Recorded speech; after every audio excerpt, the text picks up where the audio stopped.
Good afternoon and thank you for staying tuned to West Africa Democracy Radio, broadcasting on 94.9 FM and around the world on wadr.org. This is NEWSLINK.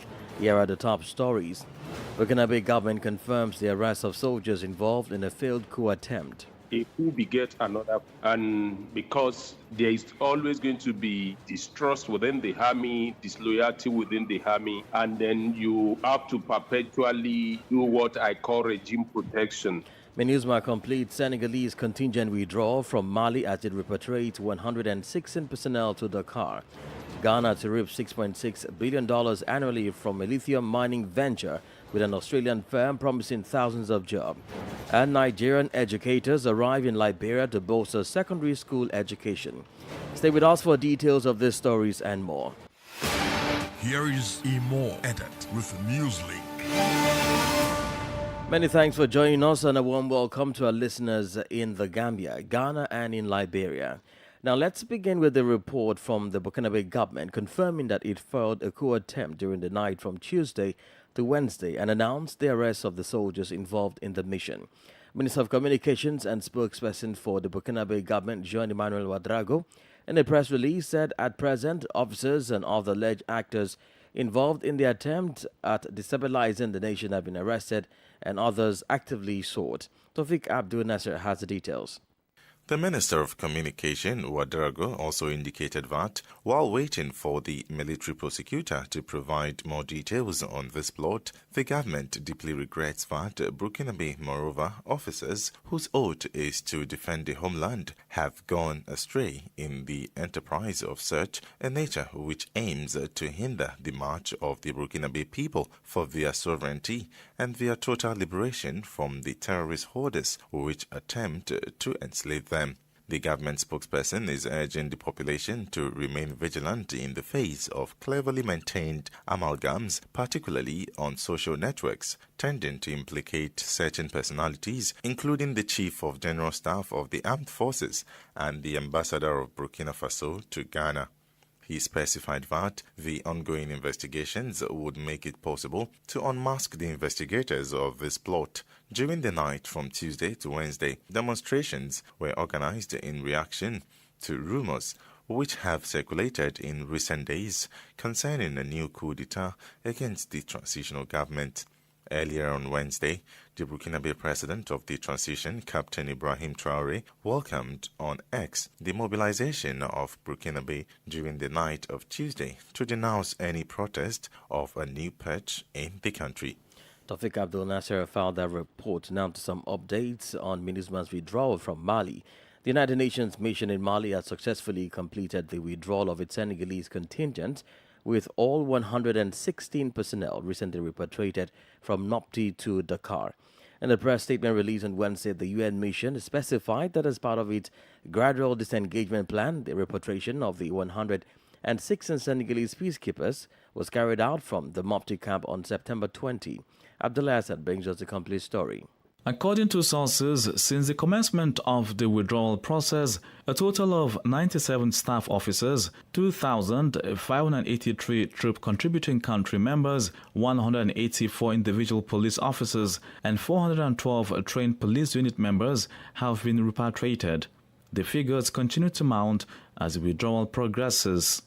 Currently, the tally stands at 2,680 personnel from the MINUSMA force who have been repatriated, complemented by 596 dedicated United Nations police personnel. This brings the cumulative total to 3,276 uniformed personnel who have bid farewell to their roles within the mission. It's important to note that the withdrawal isn't confined solely to the military and police spheres. Already, 81 international personnel and 10 United Nations volunteers have departed Mali, bringing the overall count of civilian personnel departures to 91. When combined with military personnel departures, the total reaches 3,367 members. This ongoing disengagement of MINUSMA aligns with United Nations Security Council Resolution 2690, which was adopted on June 30, 2023. The resolution outlines the conclusion of MINUSMA operations with a comprehensive withdrawal slated for December 31, 2023, as emphasized in the press release. Abdullah Hassan filed that report.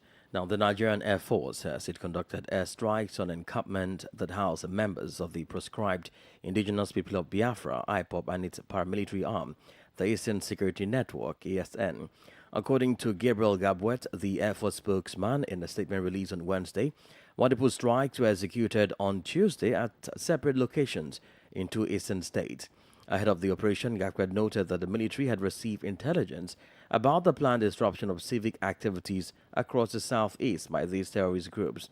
As the questions about the impact of the airstrike operation on IPOB separatist ambitions intensify among the public, regional experts are expressing concerns about the potential repercussions on innocent citizens. Shamaki Peters has been speaking to WADR. My quick reaction would be that I hope it's an intelligent-led attack that is precise and would lead collateral damage in the sense that innocent lives are not lost and damage are not made to private individuals' property, but to the non-state actors that have become very difficult to manage in the last couple of months. And so I think beyond the attack on their operational base, government need to equally engage more with the public, the young persons in the southeast, traditional rulers, political leaders, socio-economic group leaders, to find a lasting solution to the crisis we find in the southeastern part of the country. So I'm hoping that there will be a holistic approach to the issue to find a lasting solution to the spread of insecurity around that region.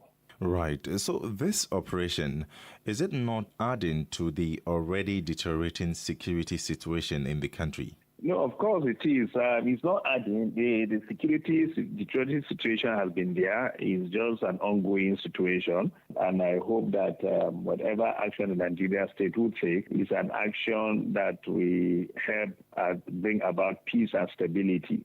IPOB has been in operation for decades, and some experts like yourself have argued that this air raid will further aggravate their agitation of a breakaway state. Are you of the same view? It's not everybody in the southeast, and I speak with a lot of information that in support of another state. Majority of people want to stay within the larger Nigeria state. Their concern is the center need to be more accommodative and give everybody a sense of belonging. War does nobody any good, and we cannot encourage that at this time of our history. And so, yes, people have the legitimate right to demand for government presence and governance.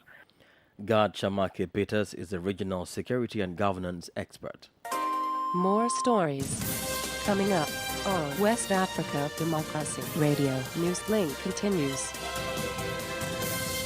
And to more stories now. Ghana is poised to generate approximately $6.6 billion annually from its lithium deposit once mining operations commence in 2026, resulting in the creation of 1,000 to 2,000 jobs within the country.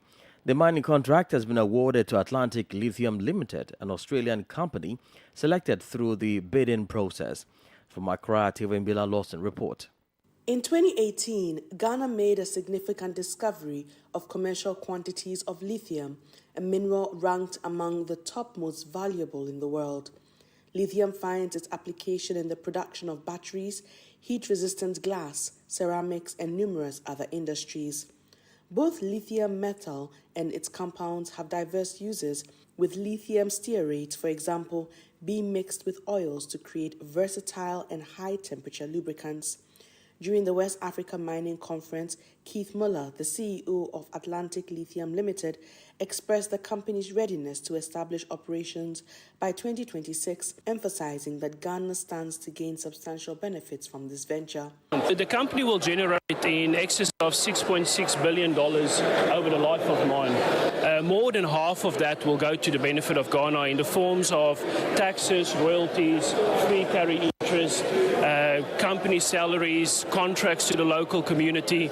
In another perspective, Adib Sani, a security analyst, made an impassioned appeal for the company and the government to uphold security standards and ensure the safety and well-being of the communities within the project's vicinity. Issues with the possibility of explosives meant for the mining sector diverted to other sources, because it goes without saying that Ghana continues to be a major logistics hub for terrorists, and on several occasions vehicles filled with explosive-making materials that are suspected to be coming from the mining sector have been impounded in countries such as Burkina Faso and Mali, only for investigations to reveal that they had come from Ghana. So the possibility that these explosives meant for the mining sector are being diverted is very high, and hence the need for us to work towards mitigating the threat. Reporting for NEWSLINK on West Africa Democracy Radio, I am Atiewin Imbila Lawson in Accra. You're listening to NEWSLINK on West Africa Democracy Radio, 94.9 FM Dakar, and on our partner stations across the South region. Here is a reminder of our top stories. The Burkina government confirms the arrest of soldiers involved in a failed coup attempt. MINUSMA completes Senegalese contingent withdrawal from Mali as it repatriates 116 personnel to Dakar. Ghana to reap $6.6 billion annually from a lithium mining venture with an Australian firm promising thousands of jobs. And still ahead, Nigerian educators arrive in Liberia to bolster secondary school education. We do have a guest interview segment, the newspaper review, and sport news. Please stay with us. West Africa Democracy Radio. It's you speaking. Don't forget, we are streaming live on wadr.org, Facebook, and YouTube. At least 14 qualified Nigerian educators have arrived in Liberia to assume teaching positions in secondary schools across 5 out of Liberia's 15 counties. This development of teachers marks the realization of President George Weah's commitment made several years ago to enhance Liberia's educational system. The initiative is part of his broader focus on advancing the country's education sector as a key priority within the pro-poor agenda for prosperity and development, PAPD. For more details on this development, we turn to Darlington Popper in Monrovia. Liberian Education Minister Ansu Soni extended a warm welcome to the incoming teachers, emphasizing that their presence signifies the fulfillment of a bilateral agreement broken between the presidents of Nigeria and Liberia, namely Bola Ahmed Tinubu and President George Weah. He said the first batch of volunteer teachers will be assigned to 5 of Liberia's 15 counties, namely Lofa, Nimba, Bomi, Grand Bassa, and Grand Cape Mount counties. The other 12 are coming on September 30 to make it 26.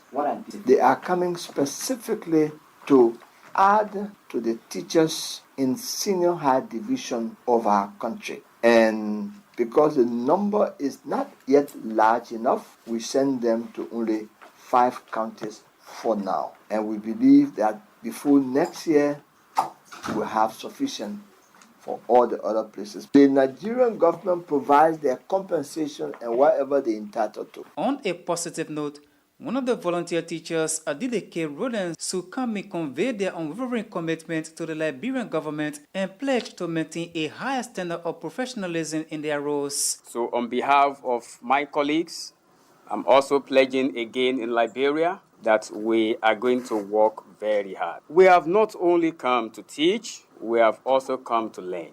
We have also come to learn the culture, the way of life in Liberia. We have also come to learn about the educational system of Liberia. Thank you for the opportunity that the Liberian government has given to us, the volunteers. We really appreciate you. For us, we are seeing this as a privilege. It's worth noting that back in 2018, President Weah made his formal request to his Nigerian counterpart for the provision of 6,000 teachers to Liberia as part of the technical assistance agreement, solidifying the strong partnership between the two nations in the realm of education. For NEWSLINK on West Africa Democracy Radio, I'm Darlington Popper in Monrovia.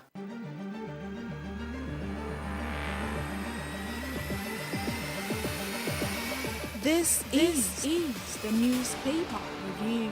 Stay on top of the news. Get the most important stories with added insight and concise review. This is the newspaper review.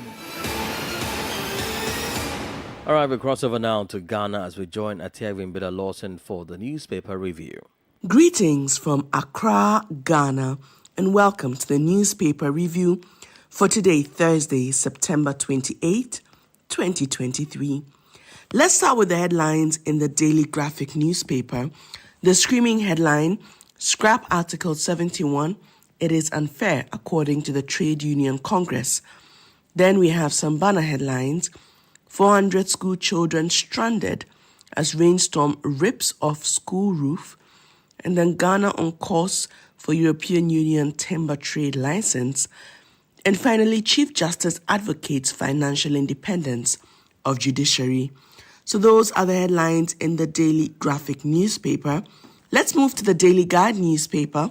The screaming headline, of course, is focused on the upcoming presidential primaries for the governing New Patriotic Party. The Vice President, Dr. Mahmoud Bawumia, says, "Stay focused, we will win." So that's a screaming headline for the Daily Guide newspaper. Then we have a lot of banner headlines. Kojo Poku endorses Vice President Dr. Mahmoud Bawumia. And then Kennedy Japan donation platform launched.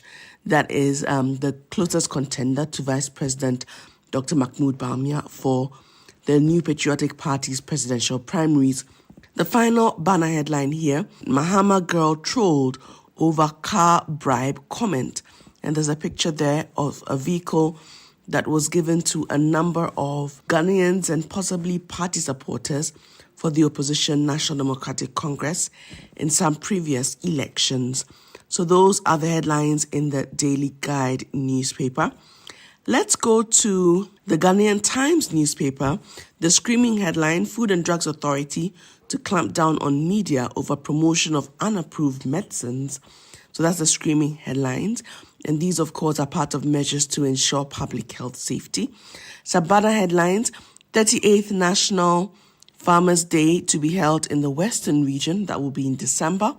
And then Ghana to save $2 billion in 2023 from external debt service supervision, according to the governor of the Bank of Ghana. And finally, police chase man for allegedly poisoning girlfriend to death. That's an unfortunate story, but those wrap up the headlines in the Ghanaian Times newspaper. Let's bring you some business stories. The Business Analyst newspaper, the screaming headline, government to borrow 2.57 billion Ghana cedis to refinance maturing bills. So that's a screaming headline in the Business Analyst newspaper. Some banner headlines, Kenoforiata Lord's giant step towards achieving climate prosperity. Also, we've not released 114 acres of land to La Traditional Area, according to the Ghana Armed Forces. And then Kolebu dialysis price increase illegal and outrageous, according to the minority in Parliament. And finally, Data Protection Commission to clamp down on unregistered data controllers today. So those are the headlines in the Business Analyst newspaper. Let's end by looking at the headlines in the Business Finder newspaper. 11-point tech roadmap agreed. Dr. Bawumia, IT experts discuss accelerated digitalization. So that's a screaming headline in the Business Finder newspaper. Some banner headline, fruit vegetable farmers must enhance intra-Africa trade and quick loan services for Access Bank customers. So those are the headlines in the Business Finder newspaper. Wrapping up our newspaper review for today, my name is Atiewin Imbila Lawson from Accra, Ghana. Back to you in the studio. Indeed, many thanks, Atiewin, for the newspaper review. Politics, analysis on major news, social matters, and all. This is A Guest. On our guest segment, interview segment, we take you back to our first story from Burkina Faso, where the government have arrested some soldiers it alleged were involved in the failed coup attempt. Recall the news of the attempted coup emanated earlier on Tuesday, which prompted a demonstration by the population, especially around the military headquarters. However, reactions have trailed this development. Our guest in this segment, Dr. Luwale Ojawale, the ENACT Regional Organized Crime Observatory Coordinator for Central Africa at the Institute for Security Studies in Dakar, says the earlier these military governments organized an election for a transition to democratic rule, the safer for them. Rarely will a country that is under military regime going to have any form of stability for obvious reasons.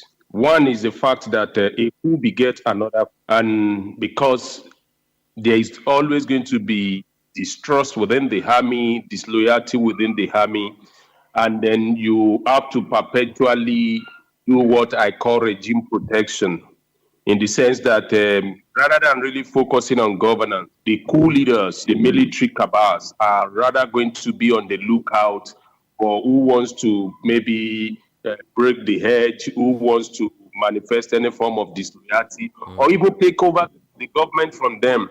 So I think in Burkina Faso in the recent time, I think this should be the second attempt. Yeah. And to the extent to which that continues to play out in the country, it tells you that it's not a matter of whether it's going to happen, it is a matter of when it is going to happen. The escape route for military leaders in those countries, Burkina Faso, Mali, and Niger, is rather to see how they can quickly conduct a free and fair election. For the also for the obvious reasons, if you don't conduct election, the longer you stay, the more you are threatened by lack of internal cohesion within the military, because everybody wants to taste power, everybody wants to experience power, and everybody wants to exercise power. And the wise ones among them will definitely know that they are on borrowed time and they need to act quickly. So I think that's what is playing out in Burkina Faso. A coup beget another. What is a junta leader not doing right that you feel is warranting this attempt for this counter coup? He's not different from his predecessor. If you look at the trajectory, when the predecessor seized power from democratic leader, he said he was going to combat insecurity. By every available standard and figure, that has been on the rise in the recent time. So I think probably it is that sentiment that the disloyal folks within the army are also trying to capitalize on. And also the fact that you can't please everybody. And a coup leader will continually look for how he can have his selected few that he will continue to please, he will continue to oil the wheel of patronage within the military system. And those who don't have access to the largesse are also going to scheme and look for a way through which they can also come into power. So it is a dead end. Military leaders are always on a borrowed time, and the earlier you conduct election, the better. These are issues that create fault lines for civil wars if not properly managed. And to have the country on the path of peace, it is just advisable that the country takes seriously the issue of transition to democratic order of governance in the country. There are no easy way around. It's normal. But with the wave of coups in West Africa, especially, we narrow it down to Burkina Faso. Do you see an election in sight, even if they've given a transition timeline to vacate by 2024? Do you see that happening? Yes, what I know to the best of my knowledge is that ECOWAS had reached agreement with all of them that they need to conduct election and leave power by 2024. And even though there was a slight proposal there is a proposal in Mali recently that they are changing the presidential election for technical reasons. That we don't know now. I think it's also a strategy to buy time. But like I said earlier, the military guys know that they are living on borrowed time. Most times, if you don't yield to this call for call for democracy, it might even be internal uprising within the country that is going to remove them. So the timeline for Mali and Burkina Faso, and I think Guinea as well, for the three of them is 2024. The one that is probably dicey now is Niger, because we don't know. A lot of negotiation is going on. But what we know from ECOWAS is that all these countries have to transition to democracy by 2024. That was Dr. Oluwole Ojawale, the ENAC Regional Organized Crime Observatory Coordinator for Central Africa at the Institute for Security Studies in Dakar. Let's now join Tankle Janko for sports news. Hello out there, a warm welcome and thank you for joining us.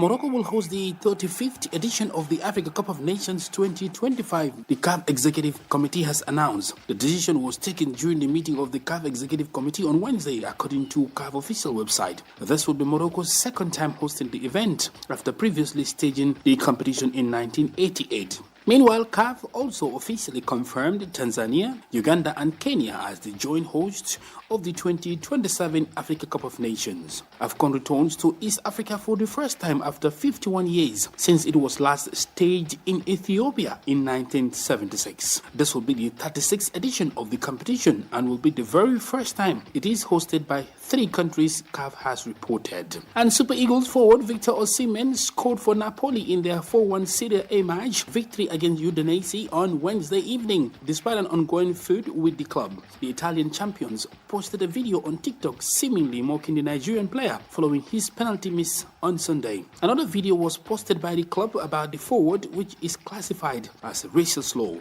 His agent threatened to sue the club for their treatment of the player. Osimhen, who helped Napoli to their first league title after 30 years last season, deleted all photos of him wearing Napoli's jersey on social media. And that's it for sports. It's back to you. And we've come to the end of this edition of NewsLink from West Africa Democracy Radio, broadcasting from Dakar, Senegal. Thank you for listening, and many thanks to Inyas Bilimu and Mustafa Sek for the technical assistance. Let's continue the conversation on X, formerly Twitter, Instagram at WDR News, and Facebook, West Africa Democracy Radio English Service. I am Imo Edet. Good afternoon.